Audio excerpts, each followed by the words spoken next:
Hello,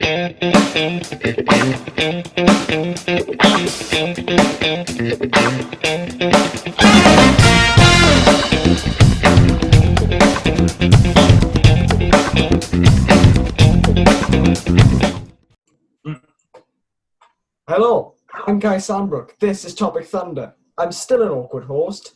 This is Cueball. He is socially distancing and wearing a mask like everyone should be because he is a cautious individual. Am I talking to you as Cueball today, or are we shattering kayfabe for a bit? You can talk to me how the fuck you want. You can talk to me however you want. I don't care. Okay. We'll do a bit of both, you know? So I speak as Jack, the Yeah. normal stuff. And then when it comes into wrestling, it'd be not as Cuba, but, you know, speaking Yeah. you know what I mean? Yeah. So we haven't really spoken about anything other than wrestling. Really, I think the entire time we've known each other. So to find a different topic for this was a bit of a challenge. Yeah, because I'm a boring fucker. Yeah, you did actually tell me I'm boring, so this is going to be weird. But you did say Batman. I did, yeah. You're a big Batman fan. So I'm going to go the route of TV for a minute. Okay. If you could make your own Batman TV show, who would be your Batman, your Penguin, your Riddler, your Robin, your Alfred, and your Joker? All right. Riddler, I think Johnny Depp. I know we've had Jim Carrey, Ooh. but I think Johnny Depp would be a good Riddler. Failing that, I think Johnny Depp would be a good Mad Hatter. Obviously, I know he's played Mad Hatter before, but in Batman, he's like a little bit different, I think. So what kind of concepts are we talking about with Batman? Bruce Wayne. Are we talking young, old? Let's go sort of when he is the Dark Knight running Gotham, really, when he's sort of working with the police and they don't hate him entirely. So yeah, that is later on actually, because they hate him for a long ass time. Yeah, just jealous. That's what it is. You know, jealousy brings a hate out in people. Yeah, that's what I think I said that right. I don't know, Maya. They're jealous because he's got a sick ass Batmobile and they have, that's it. They've got a police car and he's got a fucking Batmobile. At least with the Batmobile, it's kind of like sly. Whereas, like, you know, you got the police and it's like, it's like, oh, well, I better fucking go then. I'm not, you know. Yeah, Stokely Evans joke, I know, sorry. Yeah, I was about to say, I saw that joke the other day. Yeah. No, Batman, when he's a Dark Knight. Well, we could say Ben Affleck, but that's already happened, unfortunately. I don't know. I didn't really like Ben Affleck that much. I thought he's kind of a lazy Batman. I don't know. See, this is what I mean. You know, I just don't really think about this shit. I'm like, yeah, let's do shit like this, and then I just don't think about it.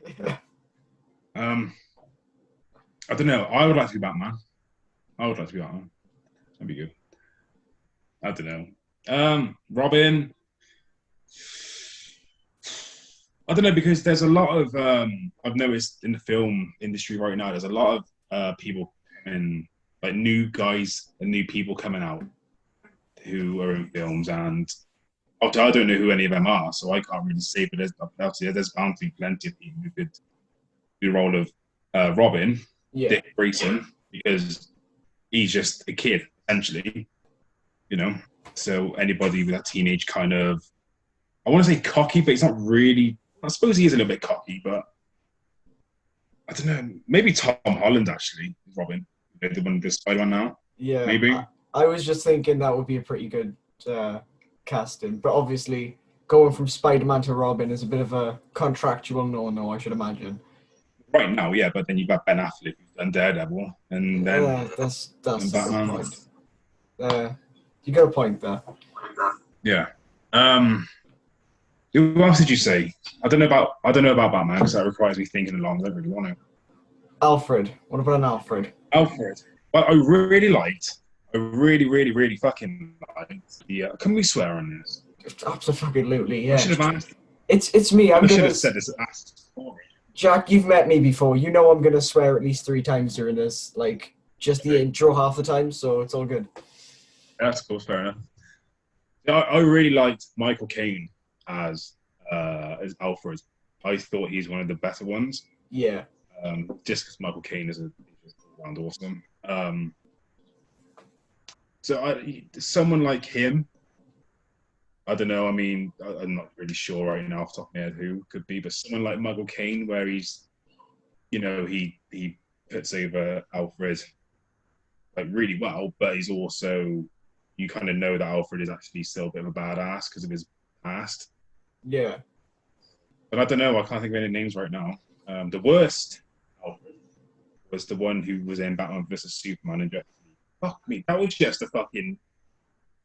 Oh, who was it? What's his name? I Fucking who haven't plays. seen it. You I haven't haven't seen watched it. it. No. It's a complete fucking letdown. It Is really that is. is that the film with what is it? Jesse Eisenberg, I think it is Lex That's right. Luthor with hair for some reason. Yeah, yeah. Then he loses it like me. Why, I feel his pain. why do they bring in a Lex Luthor? I was about to say Lex Luger, completely different character. Like I I do. always do with those two. But why Yeah. are they bringing in a bald character with hair? Well, the story behind it is the fact, obviously, Luger, whichever one it is. Obviously, he has hair and all that crap. He's a scientist, like, the basic fucking generic kind of storyline. No, I was a scientist, and as a scientist, it turns bad because we can't think of fucking anything else to go with. Ah, yes. He goes mad. If I remember right, I only watched Justice League once, and it was fun. I wouldn't recommend it, but I think he sort of went a bit nuts, if I remember rightly, and then I want to say he either shaved his hair off, to show the whole like the nuts. He's like, oh, I've turned nuts, so I got to shave my hair. Apparently, in my case, yeah, yeah, you have, yeah. In my case, it was just in my jeans. Oh. I haven't got any jeans right now, so I can't put them up, but that would have been a good joke. But yeah, then they obviously just shaved his head, and then obviously he just, and then yeah, I completely lost where we're going. I can't remember what we was on about now. I think we were still on Michael Caine. Yeah. Oh, as yeah, that's right. Alfred. Yeah, that's it. Yeah. So we're talking about the Alfred thing. Yeah. So Michael Caine, someone like Michael Caine, who's just like, he's old, he's awesome, but he's almost like a badass. The worst Alfred was the one who was in Batman vs Superman, who looked like Robert Downey Jr. That's who he looked like. Awful. Oh, I don't know. You got to get a really old Alfred. Like you need a 5 years away from death sort of Alfred, I think. But the Alfred that was in like Batman 1989, Batman Returns, Batman Forever, and Batman and Robin, that was the perfect Alfred in terms of the old, the old side of the old butler kind of thing. Perfect casting there. I can't remember what his name is, but anyway, when Michael Caine come in, that was just all around awesome. Oh, then Sean Pertwee, you know who he is? I think you may know Sean Pertwee. I've heard the name. You probably do. His dad was a doctor. Oh yeah, John that's probably Pertwee, why yeah. I've heard his name. Yeah. Yeah. So yeah, and he's in one of the Doctor Who episodes actually doing John Pertwee's Doctor. Oh, is it? That's pretty cool. Yeah. He played Alfred in a Gotham series. Was like a kind of thing, and he was really good, surprisingly really good. But yeah. Wow. So what was the other question? I can't remember. A penguin. I don't think you're going to get any better than Danny DeVito. Oh. He done Penguin in Batman Returns, Batman, and he done it amazing. He was amazing. He's Brilliant. great though. Yeah, I love him. And Like then Joker. Oh, sorry. Yeah, I was about to say a dream Joker. Well, so in terms of Joker, you kind of got a lot to live up to, I think. Only because obviously you had, what's his fucking name? Caesar or something like that. It was when it was like Adam West, Batman, had him for his time. He was considered good. Then years and years later, you had Jack Nicholson play Joker, and that's fucking fantastic. Still to this day, Such a good one. yeah, it was really good, especially for its time as well, and it still is. But and then a couple of years later, well, not a couple of years, but then like what, 10, 15 years later, you have Heath Ledger. Fuck me, that was a backgasm. Nah, that was just Yeah. it was really good, and I don't think personally anybody's lived up to that since. You've had Jared Leto. I don't know because I haven't really seen Suicide Squad, and I don't really want to. But maybe he was good, because I know every person who's played Joker, they've had their own kind of concept to it. They've added their own stuff to it, which is good. Yeah. I don't know. Joker. Who could play Joker? I really like the Joaquin Phoenix Joker film. Yes. That was probably the only one that could come close to Ledger, I think, of the manic sort of side of Joker. And to be fair, that film was so fucked up. Fucked up. I think that's the best film they brought out for a while. Not just for Joker, but just in general, the best film somebody's brought out in a couple of years. Yeah. I love just Phoenix's acting. It's you can tell he's really sort of tried to get into character, and it looks real. He's put it across as real, and it does look real. It's really good. I love his laugh that he does as well. I'm not going to try and do it because you're stupid. I know. But yeah, I don't know. See, when somebody asks me this, like, who would I like to be with? I don't know. I'm shit at stuff like this. Just because I'm a boring fucker, like I said to you originally. For some reason, you still want to do this with me. Well, you offered to have me on Bearded Rambles one day, so I thought might as well extend the invitation to have you on my show. Now that I have one going, so. Yeah, appreciate it. Thank you. I will. I will be getting you on. Might be 21, Rambles 21. That's all right. You're on what, 18 now? You just done 18 with Tyson T-Bone on the Cueball TV YouTube channel. I'll link it below. Gotta plug it. Yes. Yeah.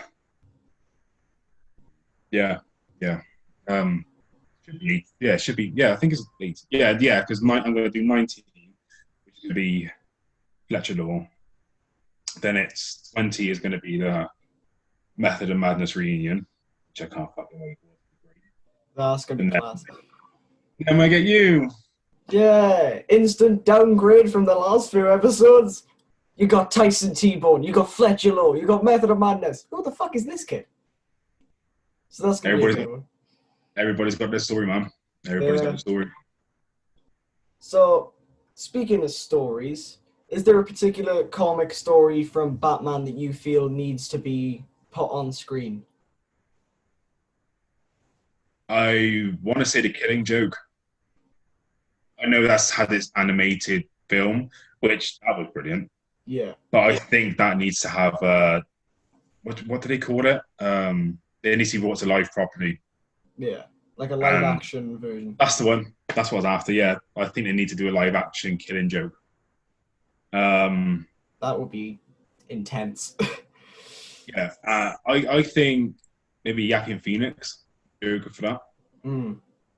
I'd give him a chance to come out a bit more as Joker. There's loads in there. There's loads of like comic book things that they've done with Batman. I've seen a lot. Me and my wife have sat a lot of them that you can actually watch, and they're all fucking brilliant. To be fair, I think when they start, if they do more live action things, they need to bring in more like new characters, not new as in like brand new, as in ones that you haven't seen before. Yeah. Or redo them again, like for example, you've seen the Jack Nicholson Joker, then you had your Heath Ledger Joker films. They need to do that, like the Penguin. Have a different Penguin. Somebody do a different Penguin. And they've done that on Gotham series, that went over really nicely, but they need to do it for a film. Yeah. Killer Croc, they need to bring in for a film because he hasn't really had any limelight in films at all. There's just loads, isn't there? There's just loads of people they should. There are loads of characters that they've never really pushed to the forefront. Like I think they deserve. Like I'd pay good money to have a Riddler versus Batman focus story because I love the Riddler. Yeah. So, and I think we need a darker Riddler as well because the Riddler tends to be campy in most of the live action retellings. I mean, yeah, Jim Carrey, he tried, bless him. Yeah. It was, I love Jim Carrey. I love Jim Carrey. Yeah, all of his characters seem to be this exact same, though. That's the only thing with me. They all seem to be just Jim Carrey being Jim Carrey. But that's because I read a while ago that's because they let him pretty much do everything. You know, obviously he gets given the script, but they're like, well, you do what you want. You know, you do all your silly, like, ooh, I'm the Joker, you know, I'm the French and all that stuff, you know. He just does everything that he wants because obviously he can, pretty much. So he got the Robin Williams Aladdin treatment of just fucking go for it. Yeah, pretty much, yeah. That's pretty cool. That's right, yeah. Yeah, so that's that, I guess. I don't know. Yeah, I'll admit my Batman knowledge is I've watched the 1960s series. You know, I've watched the Batman the Animated Series, Batman Beyond, and I've seen the films, but apart from that, I've read like 3 comics maybe. I'm not a huge comic book guy. A lot of people assume I am, but I'm really not. No, I'm not really either. I mean, comics really ain't my thing. I would rather just watch something, to be honest. I can read, yes. No, I can, but I just fucking watch it. Fine, you know. Yeah, well, that is fair enough, I suppose. So, you know what? I'm going to go into this part of Topic Thunder that I like to subtitle. We are now in Topic Thunder 4, Beardless Rambles, with my guest, Cueball. Punters! How's it fucking going? I'm clipping that, putting that in as a preview. Cool. I love how you have to drink after it. It's like, that's your gimmick. Yeah, pretty much. This is like, oh shit. Not that I really do, but I like to deepen my voice. Yeah. Because I can't stand my voice. Right now, I can't fucking stand it. And I get really anxious about the way I sound. And this is why I keep looking at myself for, because I'm anxious about the way I look as well. Yeah. So, but when I do Cueball, I deepen my voice. You know, I sound like this. So that just adds the kind of thing to the gimmick. And then it's just me, amped up to 11 kind of thing, you know? Yeah. Danny was telling me a similar thing of he doesn't like his own voice. And so he tries to do different spins on it. And I'm like, just punch people in the face. That's all you really need to do.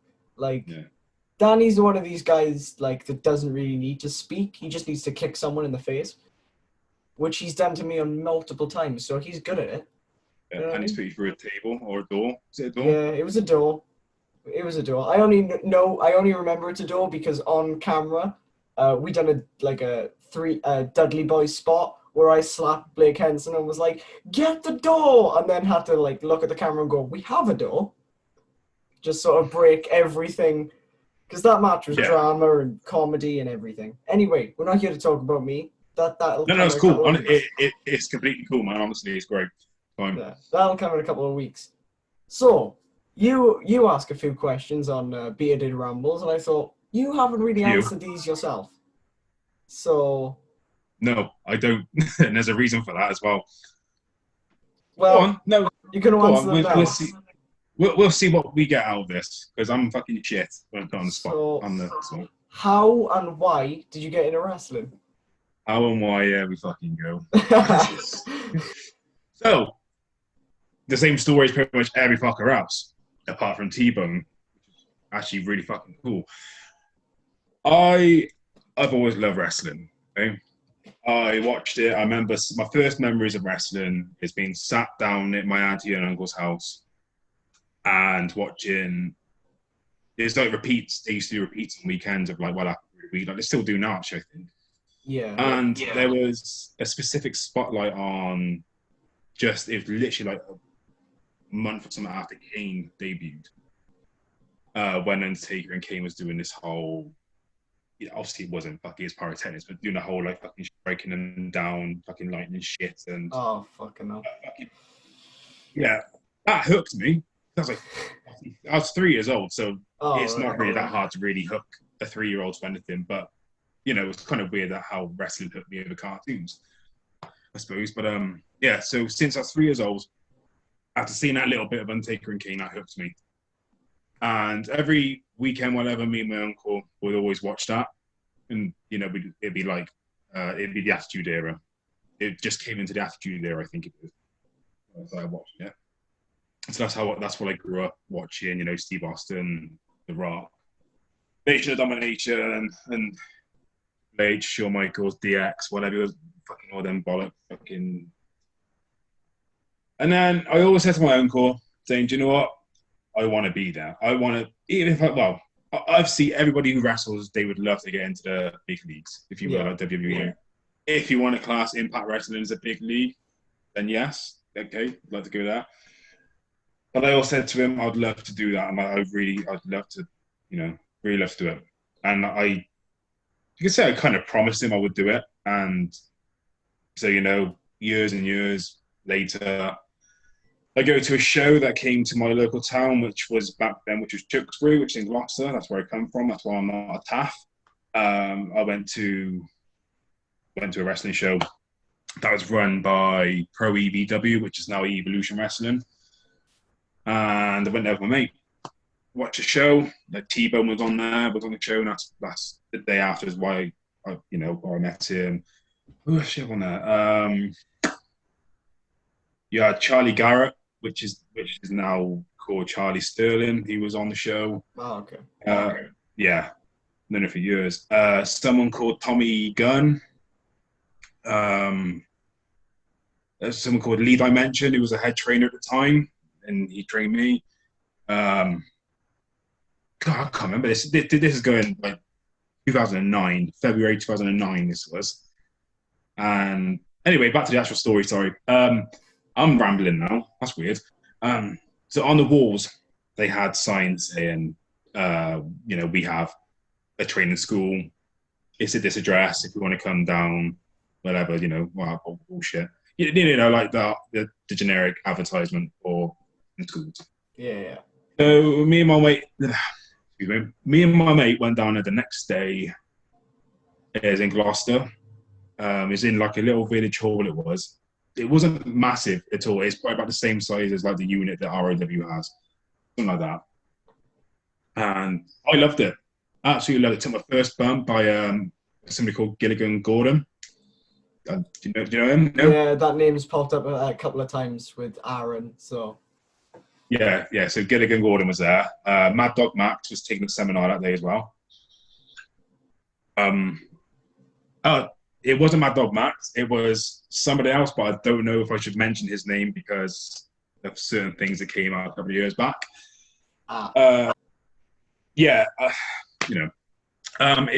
So basically, his name, without saying his name, it's chewing gum, but it's not chewing gum. It's okay. Yeah. Stomach gum. Let's move on from that one then. Yeah. Yeah, that's as far as I go in it. So he was took a seminar that day, and I learned how to bump. First bump, mind. Anybody who's watching this and they're thinking of becoming a wrestler, I say do it. Oh yeah. But your first bump you take, it will fucking wind you. You'll be like, what the fuck? Because naturally your body isn't designed to do that stuff. Oh no. So yeah, took my first bump, took my first front bumps, flip bumps, side bumps, fucking whatever bumps you want to think of. I was like, shit, now I don't know if I can do this. So, obviously we had a rest. Then the next drill was to run the ropes. Now, anybody who thinks that's easy, it really isn't that easy at all. No, it is not. Some people can get it like that. Thankfully, I was one of these people who did. But obviously there are some people who can't just or it's a weird one. It's a really weird one. But I remember running the ropes and this whatever gum.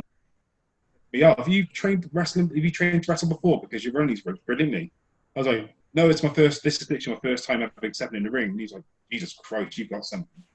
I was like, oh, you know, like gay 5 seconds kind of thing. Sorry about that, but you know what it is, what it is. And then that's what I think because he said that to me. I think that's the reason why I stuck to it. Like 11 years ago now. Yeah. That's my story, like kind of thing. I feel like I've rambled so much, man. Hey, it's Beardless Rambles. This is the part of the show. So you had that first session in wrestling. How long was it after that then that you first got on your first show, like your first match? Are we talking academy show or like a trainee show, or are we talking an actual show? Let's go both. Let's go trainee, like Fine. academy show first, and then actual show. All right, Okay. cool. Okay, so it took me. So I started up in February 2009. The first match I ever had was in June 2009. Jesus. And that was in a handicap match against AOV, Ambassadors of Violence, it was called, which was, I never remember his fucking name. I know him, I still know it. His real name is Rory White. Works with Pro Evolution Wrestling and Southwest Wrestling now and all that.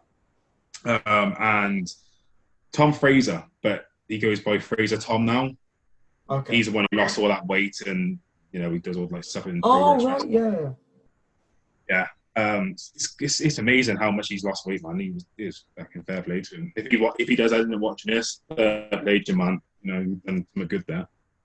So that was my first match, handicap match against them two, and the match was going okay. You know, with it being your first match, it's considered okay. I was green as grass, whatever. There's a spot in it where I used to, like, you know, your first match, you want to be fucking like Jeff Hardy, whatever. I want to get to the top rope. I want to dive onto you guys into the crowd. Yeah, sure, Jack. Let's do it. Or JP, whatever. Let's do it. Yeah, that was my name as well, JP. My initial. It's funny as fuck, right? And yeah, and the spot came. And I was like, right. But then fucking mine just went blank. Oh, and no. so instead of doing a crossbody like any normal fucker would do, and you know, these dudes at the time, they could hit my weight because I was really small back then. And no, I just decided to do like a double axe hand out of the ring. It looked fucking brilliant. I wish I could see the match again, but I fucked my knee. Oh no. I bust my fucking knee to the point where I couldn't even walk on my leg. But stupidly, I carried on going. I carried on. Luckily, it was right towards the end. But yeah, so that was my first proper-ish match. Fast forward to, I want to say August 2009. I've actually got the footage on my YouTube channel as well. Where I was, again, is in Tewkesbury. I was a hometown hero, so I think that's pretty much why, like, Robbo was a promoter of Pro EBW. Oh my God, Evolution Wrestling, sorry. And that match, it was simple as shit. The match was simple as shit. I fucking loved it. I still love it to this day, to be honest. Which, looking back, is like that was my second ever match, and it couldn't have gone any better. And I was against Lee Dimensions, big fucking tall dude. He just beat me pretty much. You know, I had a few shines, and then it was basically a case of him beating the crap into me. Then at the end of the match, I lost. And there's a spot where AOV came out. Okay. They battered the shit into me, and Lee Dimension got a clippers, you know, hair clippers. And just as he was about to shave my hair off, fucking Charlie Garrett, Sterling, whatever, and Tommy Gunn came out for the save, which later in 2010, when we returned to Tewkesbury, was supposed to be it's supposed to be like Team JP versus Team Dimension, basically. But it never happened because I kind of like stopped wrestling for about a year after that because of my knee, because I fucked my knee up. Yeah, that's my story. That's my first 2 matches, and yeah. So your career started with a career-threatening injury, then, basically. Yeah, and stupid me, I still carried on going. I still went training every Sunday, 10 till 4. I trained. And some of the best days of my life, in fairness, in wrestling. Yeah. That's some good memories. Like, I kind of wish things went a bit better. But, I was young. I was only like 15, 16, something like that. So I just thought I knew best, basically. But, So is that your worst injury then? I was about to say best injury. I'm like, that's not the best way best to put injury. I've been fortunate not to have many injuries. In my 11-year, I want to say 11, but I was out for 4 years. So let's say I want to say 8 years I've been wrestling. I've only had 2 injuries that really sort of affected me, which one was my knee and then my ribs 3 years back, where we was in a training session and I took a crossbody and I don't know what happened. I don't blame the person at all for doing it, because this is, this what happens in wrestling. We're going to get hurt. Yeah. If you're not willing to get hurt, then you're in the wrong line of work. But yeah, just I took it, bang, hit the floor, took the bump, whatever, caught him. I think what would have happened was where I hit the floor and I sort of bumped at the wrong time. As I took the impact off the ring, I came up and he came down on me. And I think it must have cracked my rib or something, because I couldn't fucking breathe for about 2-3 weeks after that. Oof. But again, stupid me, still went training. I still done matches for Knockout Pro Wrestling which is VCW now. And yeah. But those two, whatever, they're not really, really bad injuries, but they're the worst I've ever gone through, thankfully. Yeah. Well, that's quite lucky then, really, that you're still able to go. I mean, a knee injury for a lot of people is the end, really. So there's a lot more people now wrestling through knee injuries, though, which is good. But Not really. well, no, but it's good that not everyone's career is over because of one injury. Yeah, and I'm thankful that I don't get shit off my knee anymore. I really don't. It's only really been the past few years. It's almost like because I had 4 years off from wrestling, because just silly shit, like politics. How it goes, Ty. You get your haters and your fucking dickheads, and then you get people who want to come around your house and kill you. We've all been there. Yeah, and I'm gonna fucking out the cunt as well. It's Scott Wainwright. Oh. No, I can't remember his name. No, I can't remember the other guy's name. But yeah, he was one of them. He wanted to come around he wanted to come around my wife's house. Well, she wasn't my wife at the time, but she is now. Want to come around my wife's house and kill me because I wouldn't stop wrestling. I was like, dude, just speaking to an 18, 19-year-old. So that's why I stopped just for the sake of my family. I couldn't give a shit, but I was like, just for my family's sake. So yeah. So I stopped wrestling for 4 years, and then I came back. Yeah, because we've all been there. Shock. Yeah, fucking hell. Right. Oh, so I can just imagine someone coming up to you, Jack, where have you been? Oh, just laying low. Why is that? Oh, Scotty Essex threatened to kill me. Unfortunately, I haven't got any of the messages and all that anymore. Jesus. Because I would have said something a couple of weeks ago, but But it is what it is. You know what? It is what it is. It happened. It's in the past. I didn't really give a shit anymore. I've done my thing. I came back, and that's that. Well, I believe in it. Everything happens for a reason. So do you think that without that, you would still be Cueball today, or do you think that you wouldn't even be in the business now? I don't know. I don't know. It's hard to tell. Because back then I was doing a gimmick called the Insane Star JP. I thought it was good. I had a couple of people say to me, "Oh, that's a good gimmick. That was a good gimmick." But It wasn't. It was basically me with I used to have face pain. So look, right. So think of Katie Wilde, right? Mm. So you know how flashy he is with all of his like, whoa, you know, that bollocks, right? Yeah, yeah. So that was essentially me, but with face paint and fluffy leg warmers, all the bright colours. That was me. Okay. Jesus. So I think, in a way, it was kind of good that I stepped away when I did. You know, JP had his time. You know, because at one point I was wrestling like 49 weeks of the year, yeah? And that was with a company called HCW, which is now AWA. Johnny Rose runs it. Oh, pretty cool that actually, yeah. Yeah. So yeah, I was on the road with him with HCW, AWA most weekends. So you know, it was almost like, you know, almost like JP had his time, and then I was sort of came around as like, right, this is my time to leave now. I've done what I need to do, and I don't know why I came back. I really don't. Well, I do, because wrestling is a drug. It is. When it's in your system, that's it. You're riddled with it. Then you always get that itch, don't you? Yeah, exactly. It's funny enough, right? This is the first time I've actually spoken about it to pretty much to anybody. I feel And this is the reason why I think I'm fucking rambling on, because I've never really spoken about it to anybody. Obviously, that's me and my wife spoken about it. Yeah. And fair play to her.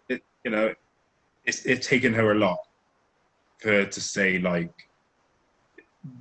go back. It's okay to go back. You know, I'm over it. It's done. It took 4 fucking years. Mental torture to her, bless her. You know. Yeah, that's rough. I can't imagine anyone having to go through something like that. To be fair. So. Wrestling. Yeah, not a great thing for a wrestler to put a wrestler's family through, but we always get the 1 or 2 people like that. Yeah. Unfortunately. Yeah, it is, man. So what is it that got you back into it then after that 4 years? What did you see, or what did you watch? What did you do to get back into that ring for the first time in 4 years? Yeah, that itch. Because it got to the point where I couldn't watch wrestling anymore. I couldn't watch it. I couldn't look at it on Facebook or anything. I had to just completely fucking have done with wrestling. Because I sort of, where I couldn't, it's not that I couldn't do it. It's just, it was more of a case of not wanting to because of what happened. I couldn't watch it because I saw growing a hate towards it. Because where I had to stop because of something awful. I think that's why I sort of built a hate towards it. Well, that's just wrestling. Fuck yeah, I don't need it, bollocks. You tarred the entire business with the same brush then, sort of just to cope, like? Pretty much. I mean, I knew there was some good guys, you know, some nice good guys around, but, you know, it's a couple of guys against everybody else. It just isn't going to need anything. Yeah. But, you know, it come to it, and I was like, I really want to go back. I need to go back. I could feel it. I got this hatred towards it. I don't want this hatred towards it, because I've had some good times. You know, I came back and I've met some fucking brilliant people like yourself. You know, you're a good kid. Like Daft, guys at Knockout, Steve-O, you had on previous, fucking Big D, my tag partner, Andrew from Knockout Pro Wrestling VTW. He's been such a good fucking mentor to me. It's unreal, you know. T-Bone is another one I've known for fucking years. I can safely say he's a friend. That's just to name a few. You know, there's plenty of other people that I could name, but I'll be here all fucking day. Yeah. But that's what made me come back, because of the itch, and I was determined that I wanted to clear my name, because I had a bit of a bad name, previous gimmick, around Wales, with a couple of promotions. And I didn't want that. I was like, nah, I don't want the bad shit on me, because I'm not a bad guy. I don't think I am anyway. Yeah. But and obviously I wanted to come back to wrestle, and you know, one of my friends, Shane, I bumped into him randomly, and he's like, "Oh, there's a training school up in Blackwood." I was like, "Who's that?" Oh, sorry, and Dom Bryce told me about it as well, actually. There's a training school up in Blackwood. I was like, is there? I didn't know that. What are they called? Oh, they're called Knockout Pro Wrestling. Look them up on Facebook. So I did. And I was like, I said to my wife saying, there's a training school up in Blackwood. What's your thoughts? And she was, go up. We obviously I spoke about it a fair bit, and we was all like, right, we're going to do this. Let's do it. Obviously, take it really slowly, because originally I was only going to come back to do like one show a year, just kind of like just to get that fix. I've had my fix. I'm fine now. Yeah. Nah, didn't happen. I can tell that didn't quite work out the way you planned. I mean, double champ in tag teams in England, so yeah, champ Cueball.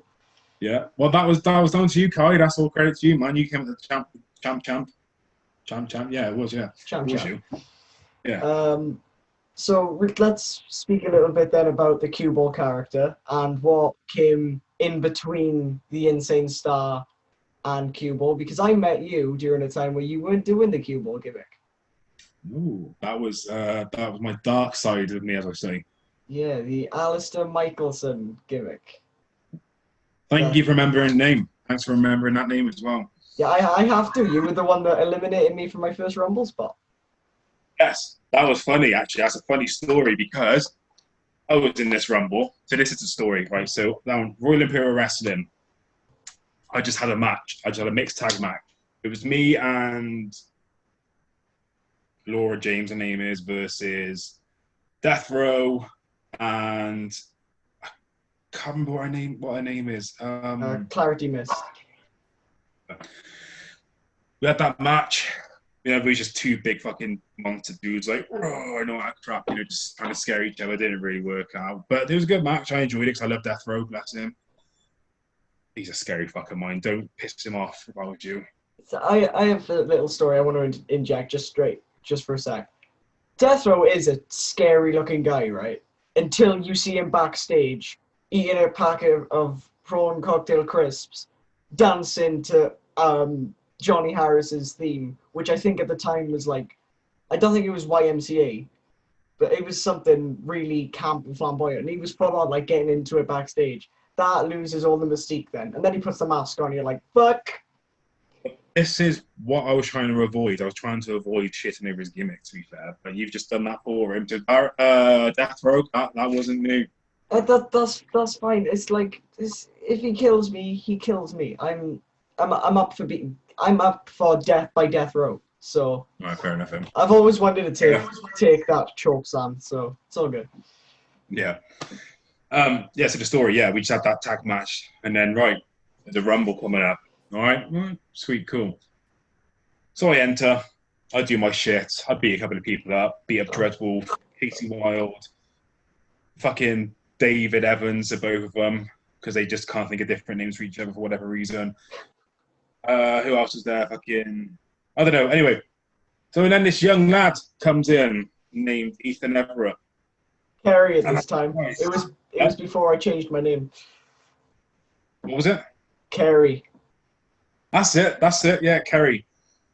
Kerry comes in. Fucking Kerry. Yeah. I was like, right, so I'm going to leave him for a minute. I'm going to watch him, see what he does. And then me and Casey had this spot. It's Casey, and then I see you in the corner, I think it was. I come up to you and right, you're taking this. Couple of fucking blows, bang, bang, bang, bang, bang, bang. Right, you're out now. Flip you over. You're holding on. You're like, I'm not supposed to go out yet. I was like, tough shit. You're fucking going. And you was gone. And I think you had a bit hissy fit after that. I'm not sure, but no, you lifted me up and threw me over, and the entire point of my spot was to land on one foot, and I did, but I forgot that my other leg existed, so I clicked that against the apron and fucked my shin up good and proper. So, and then I had a triple threat match later in the show, so I was just hopping backstage. PJ had to super kick me to actually get the other foot on the floor to eliminate me, and I'm here like, I just want to fucking ice everything and go home. Because I'd spent like half an hour or 40 minutes in that god-awful fucking... Like, it was a great match. I loved the Rumble. But when you're in there from like entrant number 4, and then you're told, oh yeah, we want you in there for the final 4, it's like, really? It's my first show. you sure? But PJ wanted it, so I'm like, fuck it, okay. And then you killed me early, so I'm like, thank you. Well, the thing about that is that's miscommunication, because when you have plans for Rumble, you're supposed to go through them. Yeah. I just went out there, done what I do best-ish, and just killed everybody, I suppose, with the gimmick I was doing at the time. Yeah. So, but that miscommunication error, that's what that was. I think, like, the last person had entered anyway, so it was the last 6 or something. So like, at the time, I was like, fucking, you took my spot. But now looking back, I'm like, I was a dumb child. Because I was like 15 at this point, so I'm like, I am a fucking idiot. Because I've done Rumbles where I'm supposed to be in the final 4, and I've gone out like 3 or 4 entrances before, and I'm like, it's not going to lead to a push, so I'm not fucking bothered by it.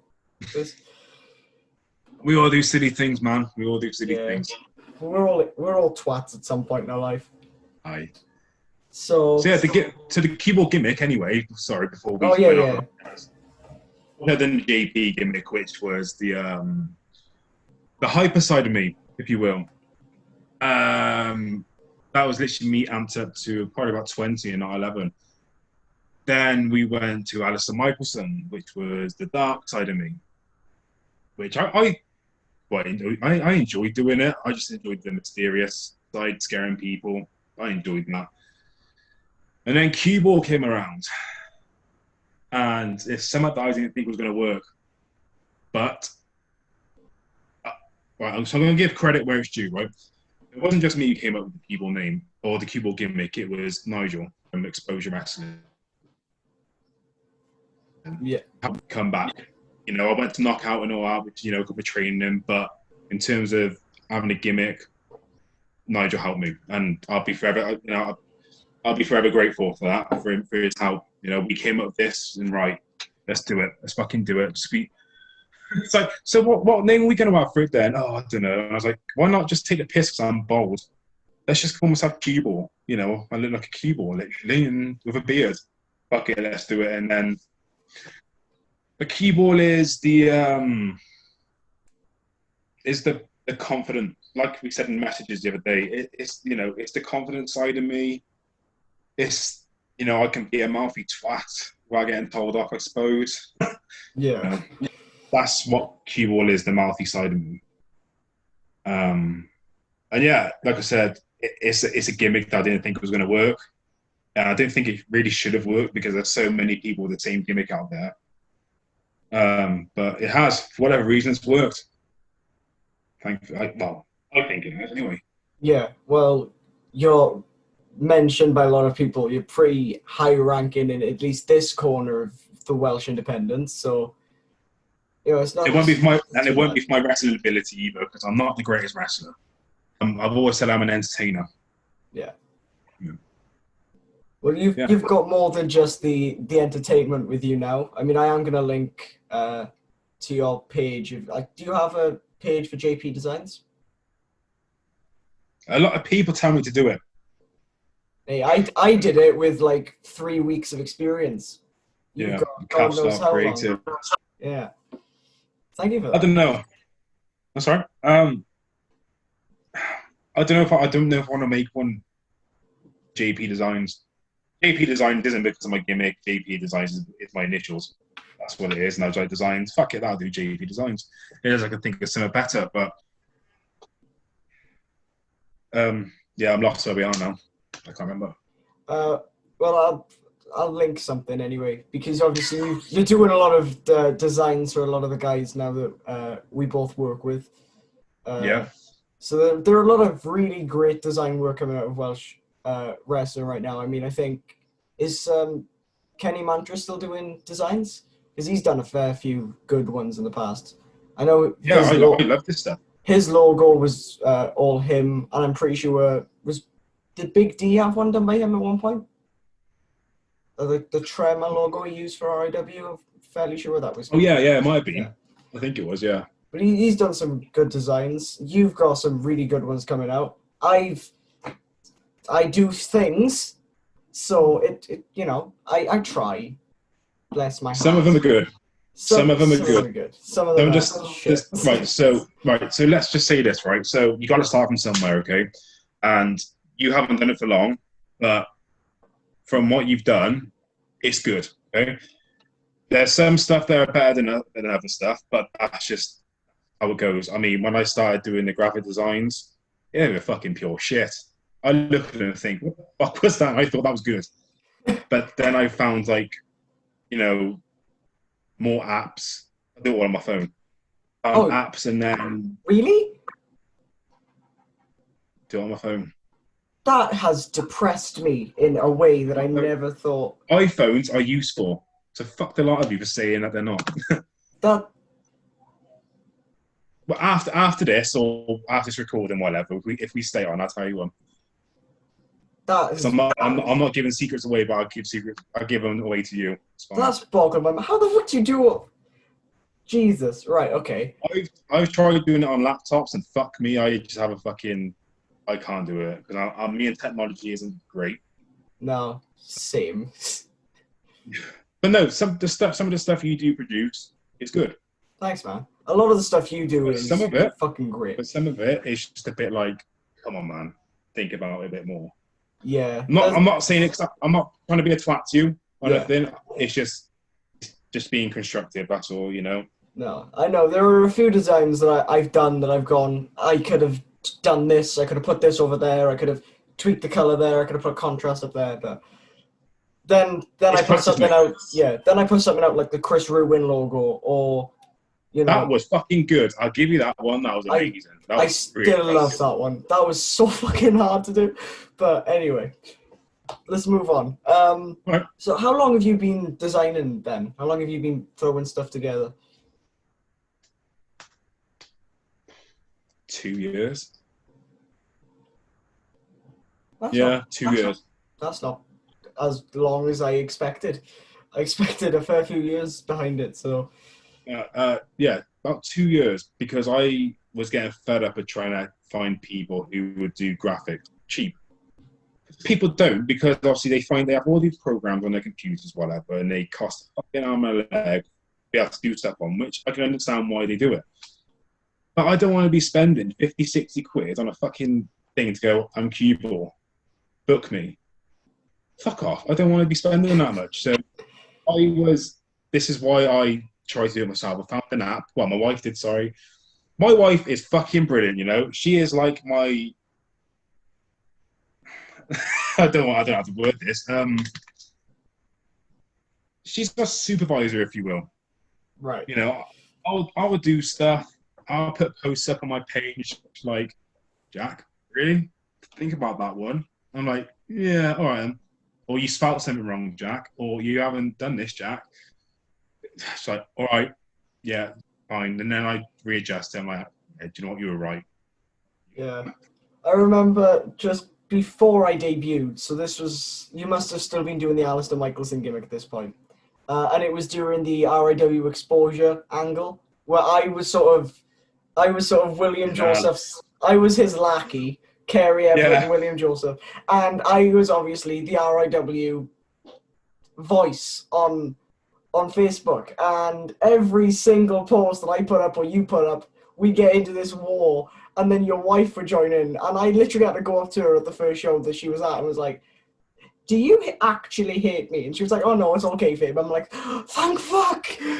Because she was throwing punches directly at my head, like, all the time. I'm like, how the fuck can I reply to these? So she's fucking good at that. So I give her that. But she's watched wrestling from a young age as well. So she knows she's not a wrestler, but she knows more than she lets on. Man, the one person I think that I've literally been scared of was your wife, just because of the way she would write things. I'm like, oh no, she's going to kill me. But that's the thing, she's got a way with words.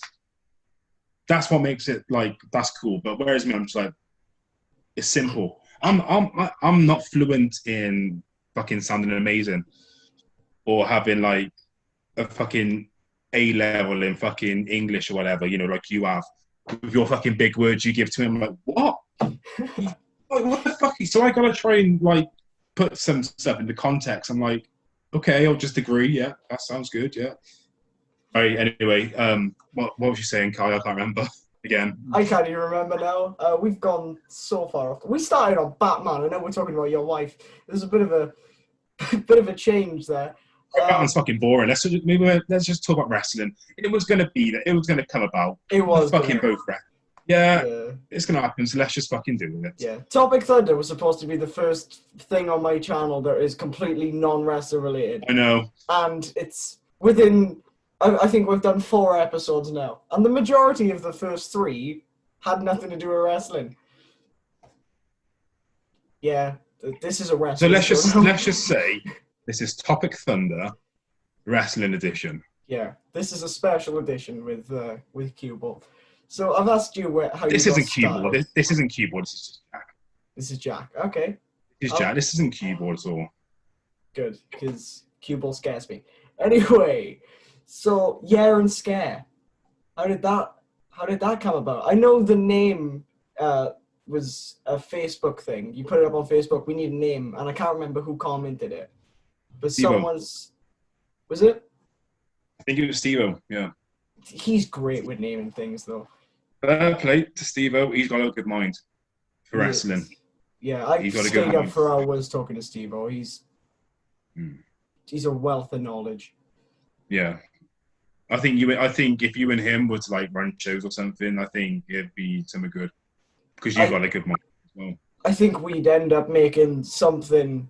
We'd come up with a match or something that would have people either talking like, whoa, that was fantastic, or going, what the fuck was that? And either way is good for me, because people talking is people talking. So, exactly. Steve, if you want to do a show with me, you know. But yeah, Yeah and Scare, how did that team come about even before the name? Oh. I'm going to say kind of by accident again. So, hang on, where were we? So obviously, when I left Knockout and Exposure, I obviously done my own thing. I went down places like Ring Wrestling Stars, Siren Sister Wrestling Federation, Southwest Wrestling. I went to all them places by myself. But I was like, there's a few guys who I've left behind who I know deserves, to get somewhere. Big D being one of them, because I think, he's right. So in terms of his wrestling ability, Big D now, he's got more confident over time, which is good to see. I love the fact he's got more confident, and because that's something I really wanted for him. I wanted him to sort of get out. Just because he's a big dude, it doesn't mean he can't get anywhere. It's not the case. Yeah. And I wanted to try and push him, at least try and get somewhere, because he was always like, "Oh, I'm 30 odd years old now." Sorry, Dave, I can't remember how old you are, mate. I'm 30 odd years old now. I'm not going to get anywhere with this. I was like, well, never say never, because you can never say never in wrestling. So, getting on a few of these shows, so I said to the promoters, I got a guy. I got a big guy who wants to come down. Who might want to come down. He's eager for some experience. So he's like, "Oh, go on then, let's get him down, Big D." And then we had a feud. Well, Cueball and Big D had a feud for a year on different promotions we went down to. And then we was like, you know what? We've had a feud now. Let's just, should we just be a team? Should we have a go at being a team? We were just messing around going, we may as well just be a team. But because we go to all these promotions together, let's just be a team. Then Siren Sister Wrestling contacted me, I think it was, and said that we need a team for a match, tag team bout match, tag team championship match. Sorry, I was like, all right, cool, Big D. He can be my partner. All right, cool, let's do it. So I messaged D saying, right, me and you are going to be a tag team now. Oh, sweet, cool. So what are we going to be called? I don't fucking know. Let's ask Facebook. There's some fucking good ones, mine. Fridge Raiders were one of them, which always sticks out to me, which I thought was hilarious, because I nearly considered that one. What else was there? There was loads. Yeah, and Scare. I remember putting one up. I can't remember what it was, but it was a play on, like, I'm fairly sure I went for an earthquake and a snooker crossover, and it sounded fucking shit. But I can't remember. that's my brain trying to go, this is his gimmick. He was Trem at one place. Let's put them fucking together. Yeah. So I believe it was Steve-O who said yeah and scare. And I was like, that's a good one. Because keyboard does the whole yeah thing that some people hate, some people like, it is what it is. And Dave being this monster. He's like a fucking big softie. He has my tits sometimes. So that's where Yeah and Scare, and then Yeah and Scare was born. We became Siren Cessa Wrestling Federation Tag Team Champions on our first, when we debuted Yeah and Scare.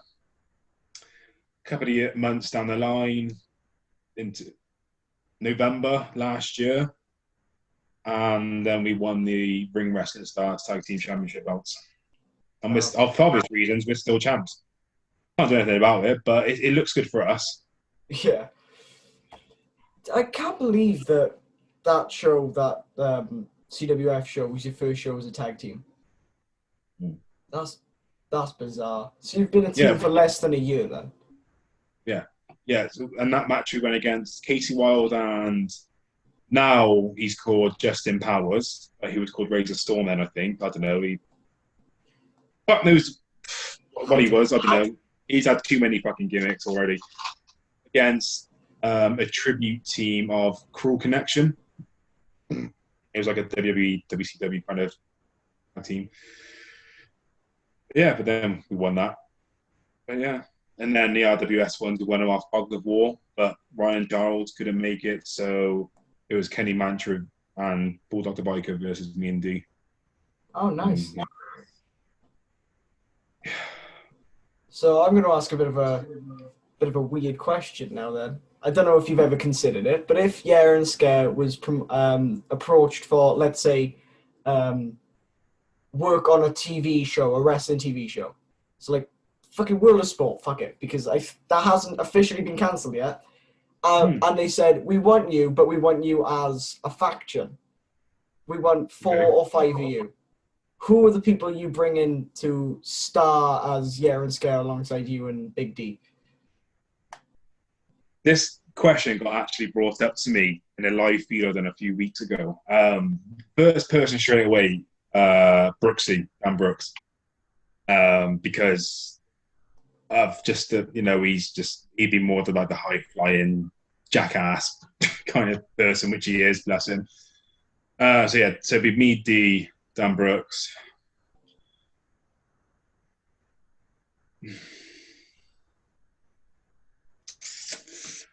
See, so the way I look at it as we need one person that can do something. So whereas me, I'm more the brawler. Dave is the powerhouse. Then Brooksy would be like the high flyer, if you will. So then we need like a technician, I think, and then I don't know, Aldi James maybe, because his wrestling speaks for itself. Yeah. He's really good. He's somebody who needs to get out there a bit more. He needs to get out of a shell. And if I don't mean anything by it, dude, but you need to get out of a shell just a little bit more. You need to. I'd also think, I know this is, I'm not trying to make this all clicky or anything, because I don't do clicky shit. But, just in terms of the guys that, I've worked with and I've done this journey with so far as Cueball, I would think Kenny Mantra. And he's another dude who's got potential as well if he keeps going. Yeah, I've worked a match with Kenny, and we had no preparation for it because it was literally, all right, we'll plan the match in the interval, and then Dav, fucking prick, I love him, but he's a twat sometimes. He came out and announced the match for right now. Me and Kenny looked at each other and went, I'm fucking sorry, what? Because, I don't know how long Kenny had been in the business for, but I had only had about 3 years at this point, training and everything. So we were like, oh, so we're just doing a complete match off the cuff. And it went pretty good. So, and that's because Kenny's really adaptable and he's really good. I don't know how long he's been in there, but Not long, a few years. I know. Because he started out. Everybody's abilities are different though, at the end of the day. He started just as I left Knockout. Oh, okay. So it's probably, I think it might be his third year, like that. Jesus Christ. So yeah, it'd be me, D, Brooksy, LD, and Kenny. And if it was going to be just three of us, it'd be me, D, Brooksy. Sorry. We would be called Air, Scare, and Hair. Oh, I like that. Brilliant. And yeah, my wife came up with that as well. So was my fucking wife. That's a good idea.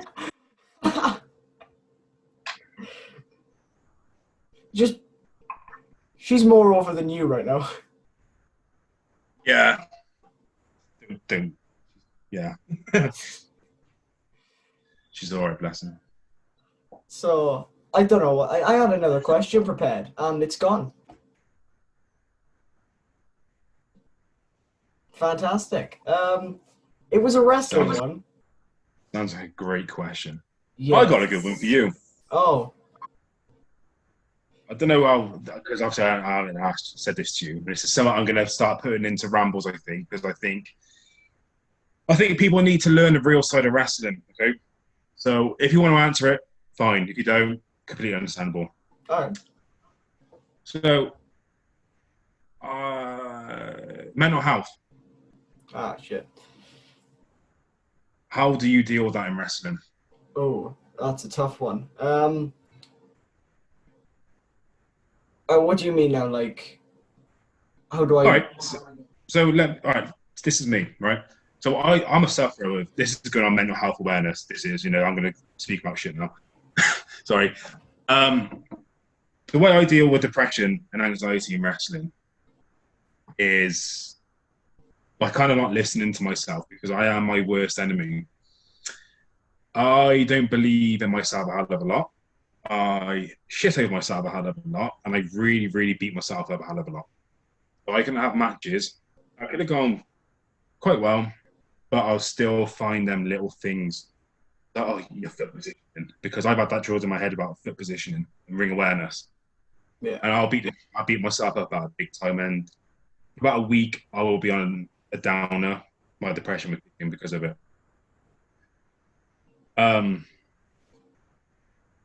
Yeah. So mental health in wrestling is a really common thing. It's a hard thing to be in if you're not completely in control.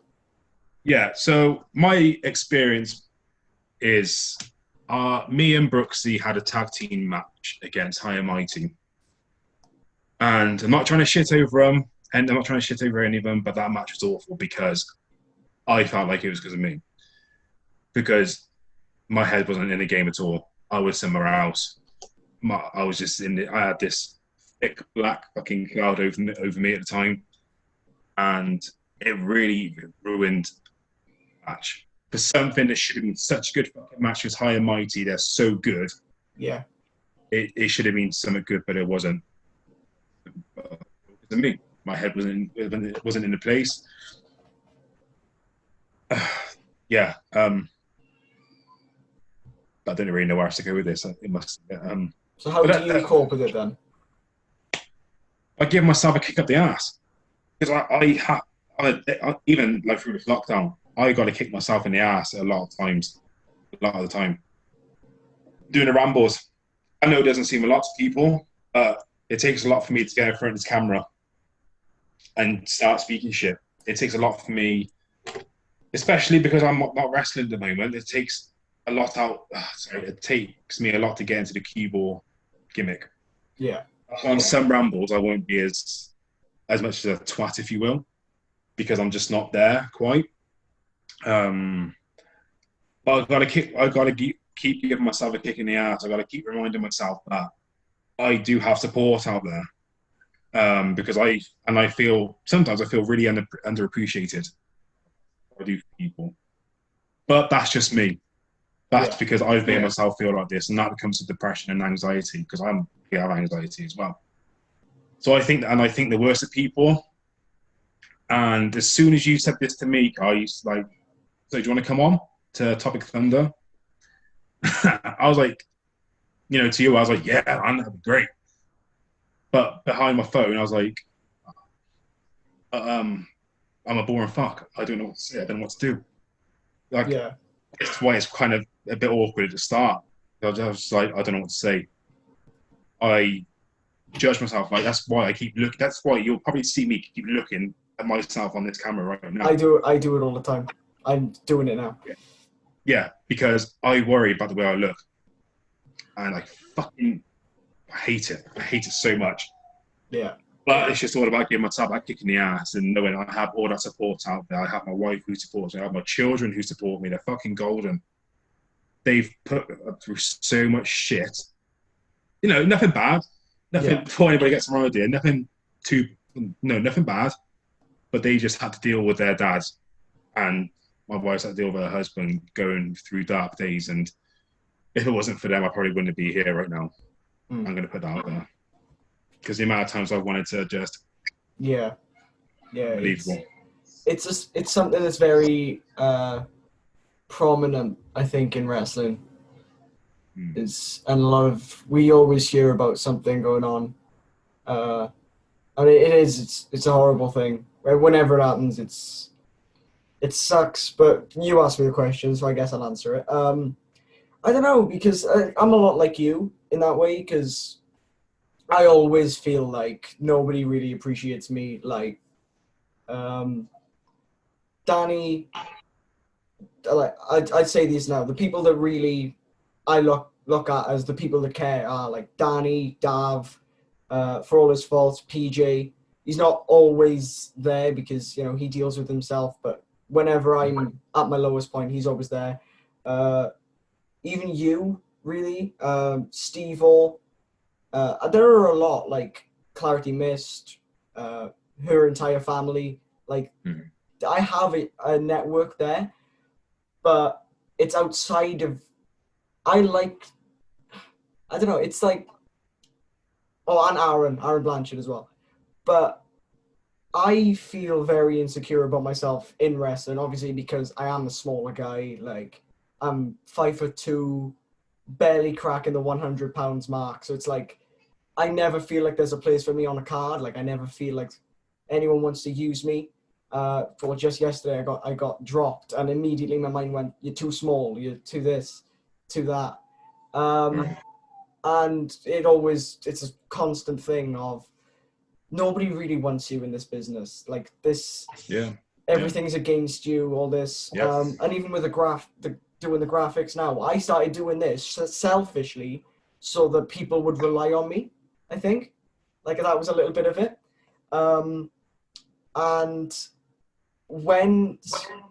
I'll admit, when I saw people go into you, when I started doing it, I did feel a little bit like, oh, so I'm not good enough. Obviously, looking at it now, it's like, well, yeah, he has more experience, and why would they go to someone who's charging when at the time you were doing it for free? Which completely fair enough. But in my mind, I was like, so am I not?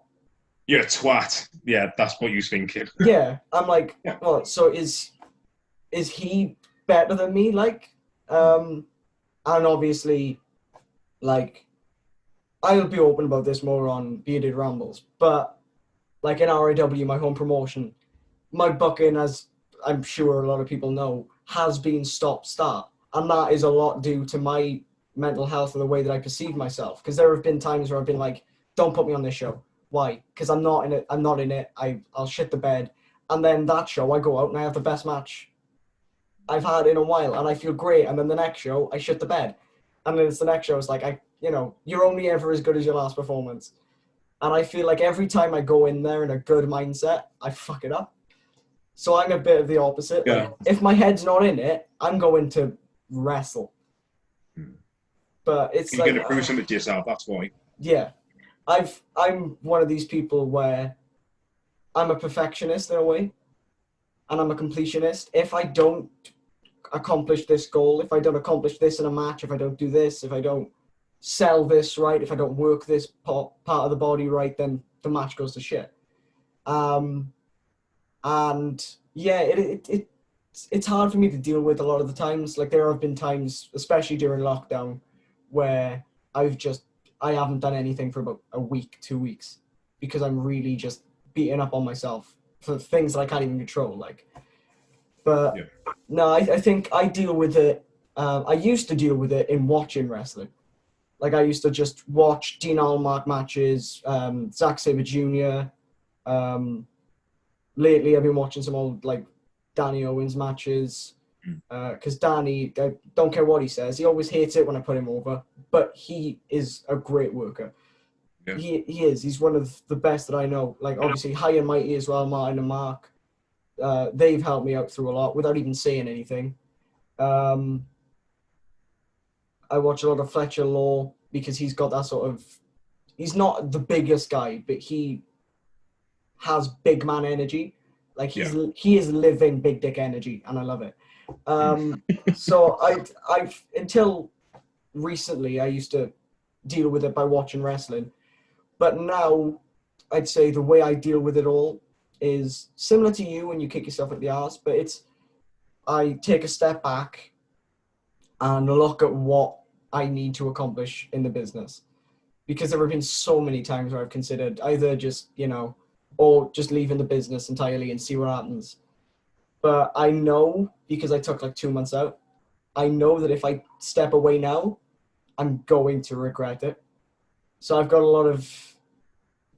I got a lot of things planted and a lot of things hopefully coming up. And that's what keeps me in it, I think. Yeah. Okay, yeah. The issue is the negativity always outdoes the positivity. Yeah. And that's the pain in the ass for me. It's like the Rambles, right? Like I said, just sitting in front of this camera like we're doing now, but it takes a lot for me to do. I didn't know when I was going to be doing my next Rambles. It was only because T-Bone messaged me and said, so, when are we doing this podcast? And I was like, that was what I needed. I needed that kick in the ass. Yeah. It's just... mental health is awful. Oh, it sucks. It's it comes and goes, literally. This week I'm having a better week. This week, last week and the week before, it wasn't good. But I don't like to tell people because that's just me. I don't really speak that much. I done a Rambles with someone called Laurie from Brighter. He's like a local one-man band kind of thing. He's a fucking awesome bloke. And the Rambles he done with me, he spoke out about his mental health. And I mean, he really spoke out. If anybody wants to listen about mental health, sorry for self-plugging, but go on to Cueball, the Rambles, episode 4, I think, with Brighter. I'll see if I can put the iCard in, link people to it. All right, yeah. That's to do with mental health. And he speaks out so much, and he's just so open with it. And that really inspired me. Because the day after, I went on, done a live feed on the Cueball page, and I spoke out about my depression and where it's coming from. And it's crazy what somebody can do to you. Yeah. Amazing. I very rarely speak out about it. Like, I very rarely tell anyone that I'm feeling low. But there are 2 people, no 3, that will always tell. Aaron Blanchard, because he literally does it for a living. He messaged me one day and was like, so what's going on with you? I was like, what do you mean? He's like, well, you're clearly depressed. And I'm like, oh shit. Ozzy, Osmosis is another one. And then there are a few others, but these are the ones that stick out to me. And then Clarity Mist, because obviously I was with her for a year, so she got to know what makes me tick and everything. So she knows everything about me. Fucking bitch. I hate it when people know me, because I like to think that I'm very to myself, but I know that I'm also very open, and those 2 things collide a lot. So there's only one person. Yeah, there's only one person that knows when there's something wrong with me. I ain't got to say anything. I ain't got to do anything. It's my wife. All I gotta do is just breathe. And Yeah. she's like, "What's wrong?" There's nothing wrong. Yes, there is. Speak to me, and then I run away. No, you know. But I can tell with people, even through Messenger, Yeah. because obviously you have your way of talking, like I do, like "What's up, man?" You know, "Hey, dude," or whatever. And there's a lot of people who are like that. And when they don't do stuff like that, it's like, "What's wrong, bud?" "Nothing." "Yeah, there is. You lying shit. What's the matter?" "Talk to me. I don't want to." "Yeah, you need to talk to me." No, I'm not like that at all. But it's like, come on, man. If you need to talk, I'm here for you. Like with you, Kai. I've been here. I'm here for you, man. There are Even a lot if of people like that. There are a lot of people, especially from wrestling, that are always like, "Yeah, I'm here for you," whatever. But and they're not. a lot of people, like, I've messaged a few of them, and it's like, okay, ignore me for 3 days. Mm-hmm. Yeah. Thanks, man. I won't name and shame, but there are a few. I've lost track, but there are good eggs. I've sort of been shitting on a lot of people from wrestling. Like, I want to say these are an exception to the rule. Like, wrestling is filled to the brim with fantastic human beings. Yeah. A lot of them have issues, like you and me, but when it comes to being a wrestler, they are a wrestler, and that's all you can really ask for. Yeah, I mean, some of my greatest memories have been through wrestling. Some of the guys through wrestling I've met for years, phenomenal. Some of them are dicks, some of them are good. Yeah. I still have, I've got some friends in wrestling, which is really hard to come by because a lot of people are backstabbers. But I'm not trying to shit at wrestling. Wrestling is a fucking good thing. It can make you travel. It can make you see different parts of the world you've never seen. You can meet great people, like including the fans. I fucking love some of the fans. I love wrestling fans so much. I love interacting. This topic thunder is going to be a long one, Mike. By the way. Oh yeah, I know. We've already gone like an hour and 25 minutes. I'm expecting a 2-hour special. It's fine, don't worry about it. I love it. Fans. So I've always said, like I said earlier, I'm not an actual. I know how to wrestle, but I just choose not to wrestle. I entertain. I class myself as an entertainer. It makes you cringe when somebody says, "We got a wrestler." Cueball. It's like, okay, fine, but I'm more of an entertainer. I prefer being called a professional wrestler or a pro wrestler to wrestler, because when I hear wrestler, I'm like, I'm not Kurt Angle. I'm not an Olympic guy. I don't wrestle on mats. Like, we have mats, but we also have ropes and metal bits and little thin sheets of fabric to cover the metal bits half the time. It's like, we're not the same thing, but thank you for respecting me as an athlete.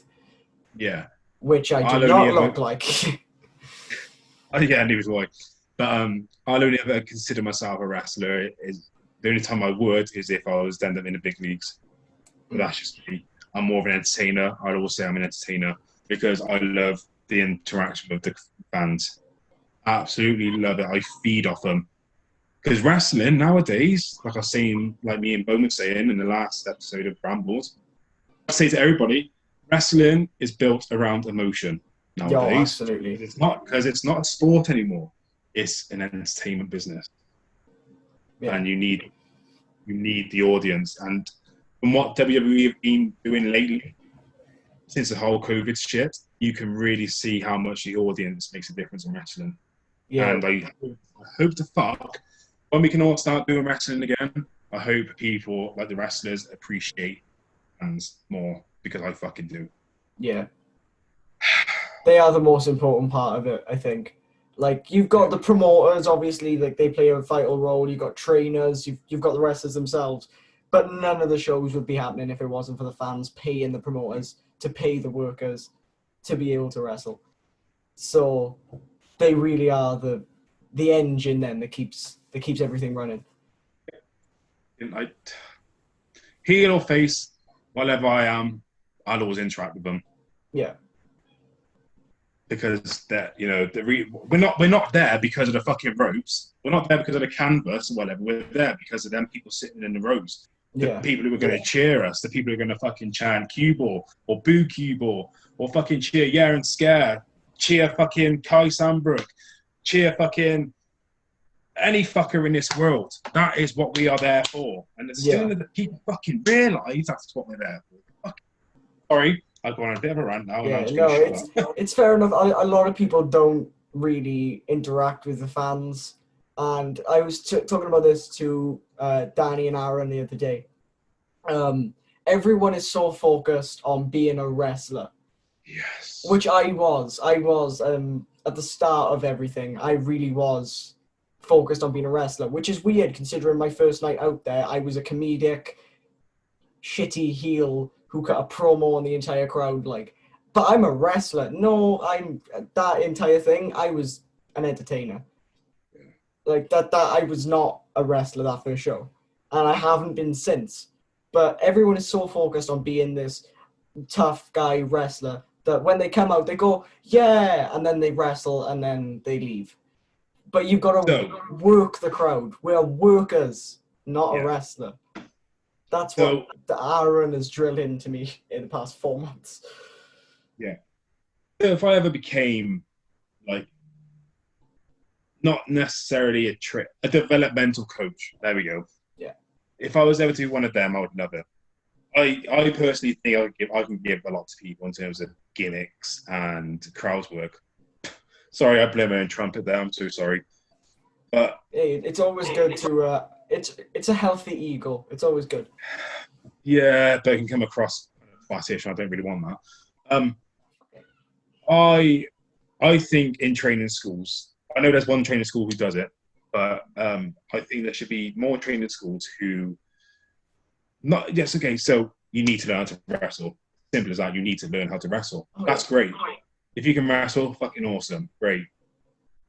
But I think more training schools need to focus on the crowd work, interaction, as well as just the wrestling. You go to a lot of training schools, it's just like bump, bump, bump, drill, drill, drill, whatever, pretty much. Wrist lock, arm drag, rah, rah, rah. Like. Yeah, chain wrestling, which chain wrestling, you're never going to get tired of it because you can always find a way of fucking doing jazz band shit with it. Yeah, there's always something new to do. Yeah. But I feel that training school should also be focusing on interaction as well. Because I think that's something that lacks. Yeah. Is because, like you said, a lot of people focus on just being a wrestler. Okay, that's good. You can wrestle, fair, I can play to you. But you need to have the audience with you. There's a lot of people, and it grinds my gears when I'm in a match with somebody. I'm not going to name any names because, whatever reason. It grinds my gears when I'm in a match with some people and they don't do anything with the crowd. So I'm there trying to get the crowd going. If it's a simple clap, just trying to hint or I'm just trying to fucking, come on, this is your time. You need to fucking get a fire going. I'm here anyway. But it's just, some people just don't know. They don't know when they should be doing it. They just don't know how. And it just frustrates me a little bit. There was one match that I credit as probably one of my best matches to date, and it was the CWF match. Me and Johnny Royal. And it was face versus face. And anyone who's worked a face versus face or heel versus heel match would know they are so hard to get the perfect balance.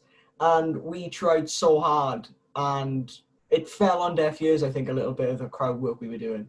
Because we were trying to do crowd work, but also big each other up. Yeah. And that, it was a good match. It was a really great match. I loved it. And backstage, I think everyone that watched the match really enjoyed it as well. But the one thing that I've thought about that match is I could have worked the crowd a bit better. And because I turned heel after it, I could have foreshadowed it a little bit. If he goes in for a handshake, I'd be like, fine, just tap the hand and everything or whatever. Sort of run in, tap the hand, go for a leg. But because even that is crowd work. Wrestling is crowd work if you do it in a right way. Kat Von Cage actually taught me that. Yeah. Because every move she does has purpose. And that's psychology, but it is crowd work. Crowd work and psychology can really mesh into something fantastic. Yeah. And not a lot of people implement that in their matches. Yeah, so when I have a match, you might see that I do a move and I look at the crowd. If I'm a heel, especially, I'll do a body slam and I'll just leave them there and I'll look at the crowd and I'll just do a yeah thing. Is he gonna fucking hate me for it? But as a face, you just know first thing you're gonna do before you tie up, what are you gonna do? Get the crowd on side. Stop clapping or start You're doing gonna do that. this. Start doing And this, I won't that. start and if I'm a face, I will not start a match until that crowd starts with us. I'm like, well, I'm not starting until you guys start cheering, and then that gets them going. That's my little thing I do. And then I start going, and that's when I'll start. And as soon as they stop, I'm like, come on. So what's your opinion then on the overly energetic baby face? Because I've done this and it pisses me off. Where the face gets in the ring and they start clapping their hands and they start running to the ropes like, come on, yeah, and then they lock up. Because I'm like, that's a bit over the top. And I've done it, and even I look at that and go, ooh, that's cringy. I think with the right gimmick, it works. Yeah. With the right gimmick, if you're like Casey Wilde, let's say Casey Wilde, right? You do all that high energetic shit. It worked because his gimmick, he's supposed to be a raver. Yeah, it would work for that. Shout out Casey Wilde. Yeah, you do. It depends with the gimmick. If I was face, what the fuck would I do that for? I got no reason to. I was like, come on then, let's just go. You clap for me, then we'll go. But yeah, crowd work is a need in wrestling. That's my opinion. I know I'm nobody, but that's my opinion. Yeah, it's something that Danny and Aaron have drummed into me. It's something that I've always known, but it is one thing that I sort of had put in the back of my mind a few times because I've always wanted to look bigger than I am and wrestle. But I think lately I've realized, yeah, that's not going to work. So just get the crowd on side. You want to build sympathy. Sympathy, yeah. I mean, with me, I take one move and I've got the sympathetic edge straight away. So it's just learning to harness that, I think. Yeah. If me and you had a match and I was the heel and you were the face, the first thing I do is I would make sure you are always down. Mm. You're a small guy going against a bigger guy. What am I going to do? I'm going to take the piss out of you for your height. Obviously, it's just business. There's nothing personal to it at all. No. Just on that, you're a small guy, you try and hit me, I'm like, fuck off. I'll be holding your head like, the whole hair ruffle, like, oh, you're doing good, kid, and then a clothesline or something. Yeah. Because that would put you up as a heel, because it's like, you're being a father figure sort of thing, and then you're like, oh, by the way, fuck you. And then just leathering a child, like. Pete, and then I'll just make sure you're down. Give you fucking sleepers.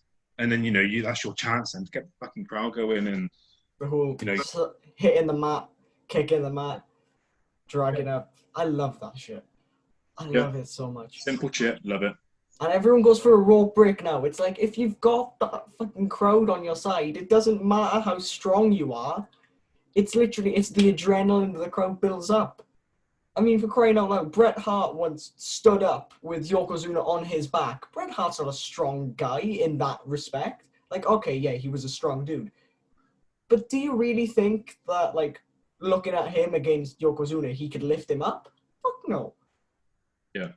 But he did because the crowd were on his side. And that's something, again, that a lot of people forget. Like, yeah, the amount of times I've risen up out of a move or something, not even stand up, just risen up, got my arm into someone's legs to, like, roll up or something for, quick pop.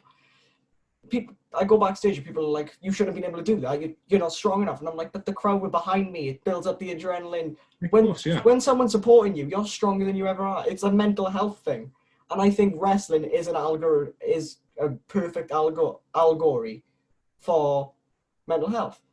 Because you've got the demons, the heel, against the real you, the face.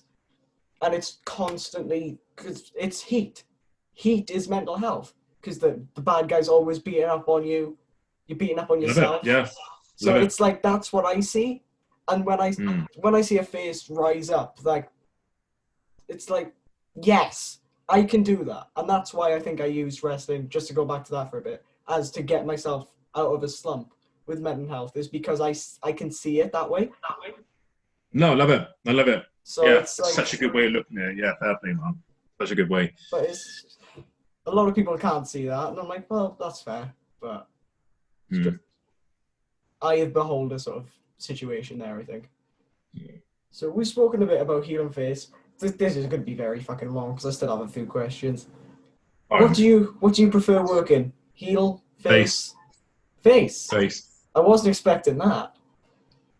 Yeah, fair face. I was I not think, expecting that.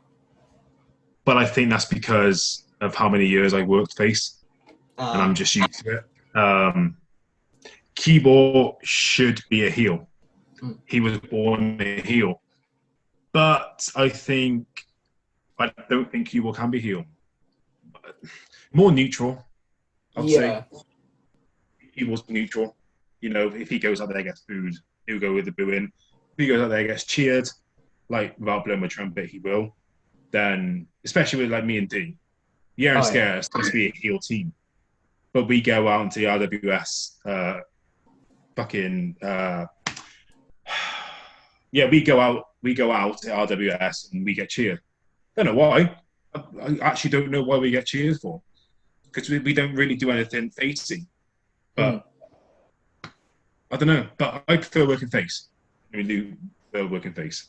A lot of people do feel more comfortable getting the crowd behind them, but it's so much harder to work face than heel. I also think it's down to how comfortable I am with the person in the ring as well. Mm. Because I know if the person's been in this business a long time, they're going to know what they're doing in terms of crowd work. Yeah. But if it's somebody in the ring who is only just really just started out, I think it'd be best for the person with the more experience to be the heel, to carry the match, and to sort of talk to the person. Yes, we talk to each other in the ring. To talk to them and be like, right, What? No one's ever spoken to me in a ring before. It's never happened to me. Oh, well, now you know. It's like learning about the Christmas isn't real, I suppose. You know, you lost me now. I was on such a roll then. I do But apologize.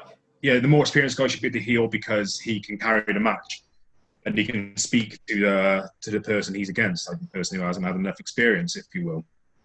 Right, go on then. Now's a chance to get the crowd going on your side. You know, as a heel, you can make the crowd hate you. You can also make the crowd love that person you're against. But yeah, face. I will say face though. Yeah. I love the energy from the crowd. I love just getting that. Like I can do that. People are like, oh, you know, whatever. You know, like, but I'm clipping that. yeah, That is yeah. amazing. Oh, right. Wow. Yeah. That's got me. Oh. Okay, one sec. I need to compose myself. No, that's cool, man. So, in a few words, then, what does wrestling mean to you? In terms of what? As Jack, the person, what does wrestling mean to you? Like, what does it stand for, or what do you stand for in wrestling?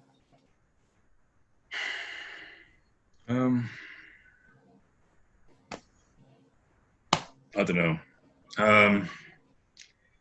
What do I stand for in wrestling? So when you say what do I stand for in wrestling, do you mean as in like what do you mean by that? Because there's so many ways of phrasing all of this. The original question, what does wrestling mean to you, and then what do you think you mean to wrestling? Let's put it that way instead. Right, and fine. Yeah, I don't know. To me, wrestling has allowed me to be someone else. It's allowed me to actually do something in my life and sort of overcome the anxiety of actually meeting new people. Yeah, I'm meeting new people. I have anxiety. I'm awful at meeting new people. I'm an introvert. I really am. But wrestling has allowed me to sort of open up my shell a bit more and sort of interact and speak to what I would never speak to, or never thought I'd speak to. So so that's why That's why I like wrestling, I guess. Not because I get to beat the shit into people or pretend to be somebody else. I think it's just because of the opportunity it's given me to just meet people, I guess. I, Yeah. is that what you're after? I don't know. I guess that's What my answer. what impact do you think then you've had on wrestling? Like, do you think you've made a lasting impression, or do you think there's more you need to do? I'll always feel that there's more I need to do. I always will. From what I've done so far, I hope that I've done the right thing. You know, I've been around. No, so when I was out for 4 years, I was still around a little bit. You know, I still seen people, and I still kept in contact with a lot of people. So in the 11 years of being in the business, I've seen a lot of shit. I've taken in a lot of shit, and I've been given a lot of shit. Like I said earlier, Yeah. I I I want to be remembered as somebody who people could go to for advice, or if they just needed somebody to talk to. Wrestling fucks with our heads because sometimes we've got to pretend to be somebody else, and sometimes that somebody else can overtake our from what reality is to what not reality is, if you will. Like I just want to be remembered as somebody who was a helpful guy, you know, somebody who somebody could go to, if you will, if that makes sense. Yeah. Yeah. So like, you know, like all these like new guys coming up now, like Kenny Mantra, fucking Justin Powell, and all that. I would like to think that they could sort of just in a few years' time going, oh, remember that Cueball? You know, he did help me. He helped me a lot, and that's what I'd love to be remembered for. Just for being a helpful person. Yeah. That's a really I'm good goal, I think. I'm not in this at all to be going to WWE or be a twat or whatever. I've came back wanting to help people, if you will. Yeah. When I was doing the GP thing, that was all about myself for obvious reasons because that was my first run, you know, green as grass. But now I'm older, and I came back older and a bit more mature. Not much, but a bit more mature. I feel like I've been helpful and I want to help people. I guess I don't think mentor is the right word because I don't really see myself as a mentor, but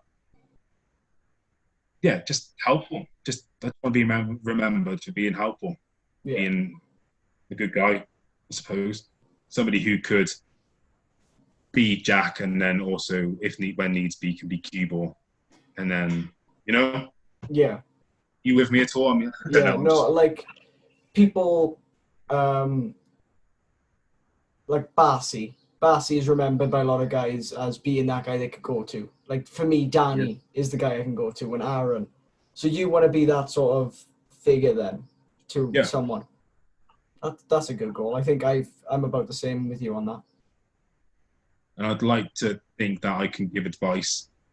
Like I said, I've seen shit, I've done shit or whatever in this wrestling. I want to feel like if people need advice on move sets or their gimmick work or character work, whatever, I want to think I can give that to people.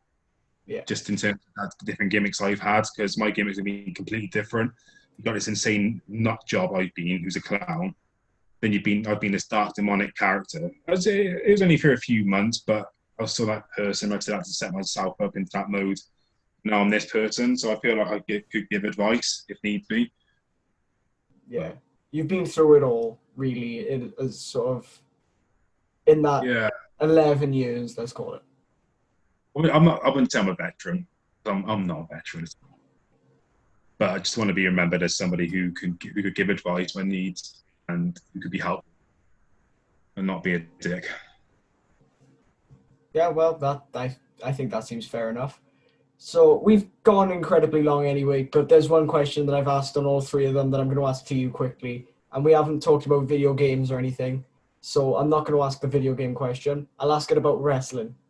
If you could build up any wrestling promotion with a top guy you're choosing, a mid-card guy you're choosing, and a tag team you're choosing, with any name, any venue, any territory, what would it be? What's your dream promotion? A dream promotion would actually to be able to promote again. I would love to promote again. I promoted for about a year or so. A couple of years back, I was a young kid. I didn't know what the fuck I was doing. I thought I knew it, but I didn't. But I'd love to promote again. I would.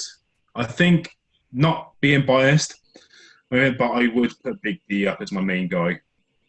I feel that he needs to be that big guy. Yeah. Mid carders. Yeah, I don't believe in all this like main event carder, fucking opener and mid carder. It's just a case of the way some people get booked. I'd book them differently. You know, Yeah. Big D being the top guy, being this monster of a fucking person coming in. He can destroy anybody. Nobody can touch him. He'd be my main champ. But there'd be that one underdog named Kenny Mantra who would dethrone the king of my promotion. Yeah. Eventually, he would be the underdog. Tag team wise,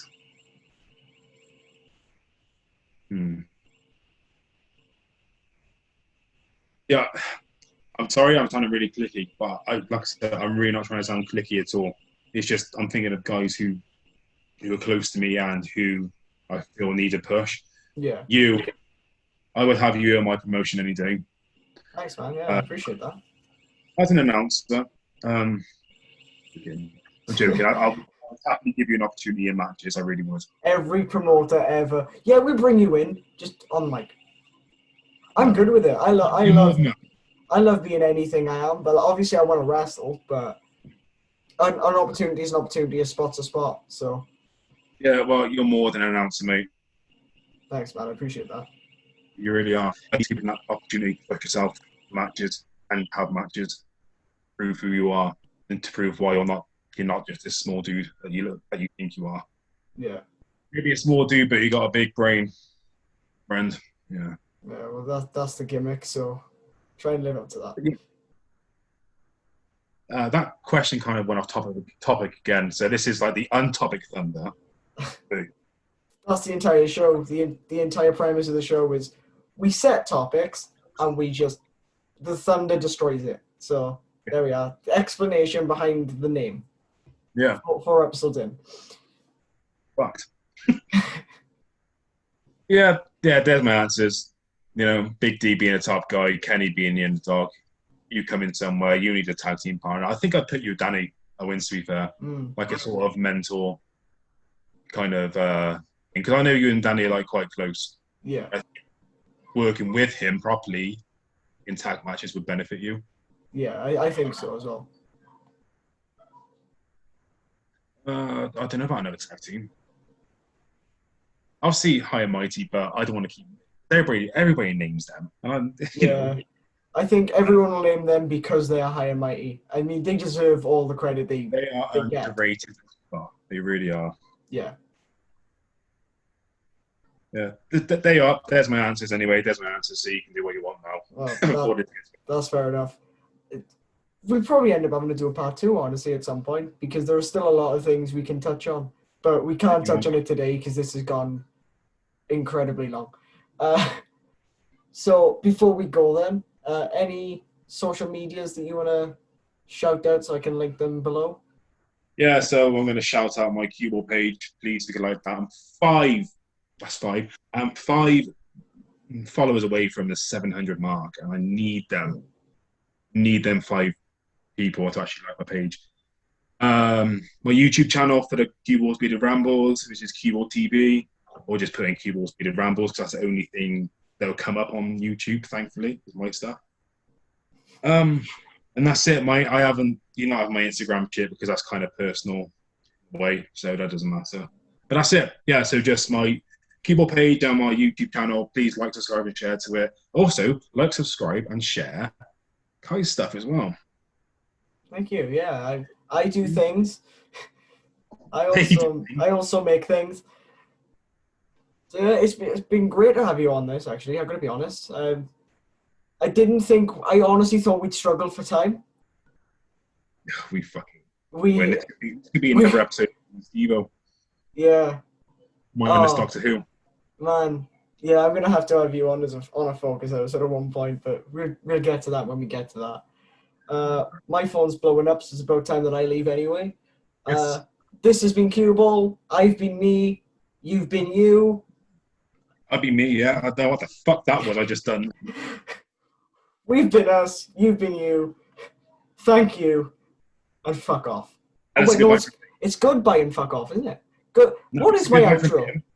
No, it's a good night from him, and it's a good night from me. British Oh. comedy.